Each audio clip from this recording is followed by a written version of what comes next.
ডিসেম্বৰতে চাহ শ্ৰমিকে পাব ভাল খবৰ।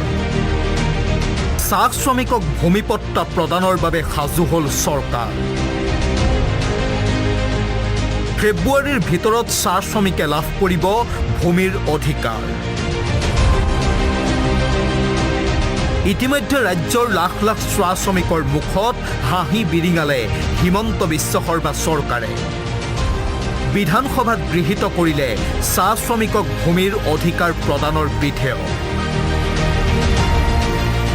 বিধানসভাত এই বিধেয়ক গৃহীত কৰাৰ পাছতেই এতিয়া চৰকাৰ সাজু হৈছে অতি শীঘ্ৰে চাহ শ্ৰমিকসকলক ভূমিপট্টা প্ৰদান কৰিবলৈ।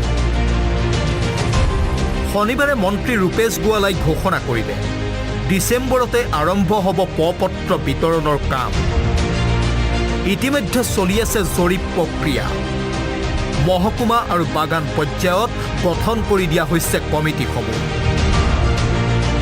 এই প্ৰক্ৰিয়াৰ অন্তত ফেব্ৰুৱাৰীত চৰকাৰে শ্ৰমিকসকলক প্ৰদান কৰিব ভূমিপট্টা।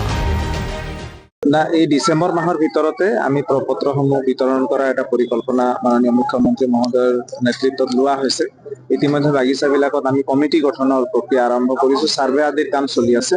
বাগিচা পৰ্যায়ত কমিটি গঠন হ'ব আৰু মহকুমা পৰ্যায়ত কমিটি গঠন হ'ব। চেষ্টা কৰি আছোঁ বা মাননীয় মুখ্যমন্ত্ৰী মহোদয়ৰ এটা ইচ্ছা আছে যে আমি এটা লট যাতে ফেব্ৰুৱাৰী মাহৰ ভিতৰতে যিমান আমি ৰেডি কৰিব পাৰোঁ, আমি এটা সংখ্যা যাতে আমি হাতত তুলি দিব পাৰোঁ, তাৰ কাৰণে আমি আমাৰ কাম ইতিমধ্যে আৰম্ভ হৈছে। ইফালে চাহ শ্ৰমিকক ভূমিপট্টা প্ৰদান প্ৰসংগত বিৰোধীক পুনৰ কটাক্ষ মুখ্যমন্ত্ৰীৰ। মুখ্যমন্ত্ৰীৰ মতে বিৰোধীয়ে ললিপপ বুলি কৈ থাকোঁতেই চাহ শ্ৰমিকসকলে লাভ কৰিব ভূমিৰ পট্টা।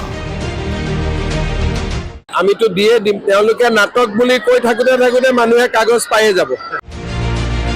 মুঠৰ ওপৰত নিৰ্বাচনী অধিসূচনা জাৰি হোৱাৰ পূৰ্বেই এই প্ৰক্ৰিয়াটো সমাপ্ত কৰিবলৈ সাজু হৈছে চৰকাৰ, যিয়ে ২৬ৰ ৰাজনীতিত বহন কৰিব গুৰুত্বপূৰ্ণ ভূমিকা।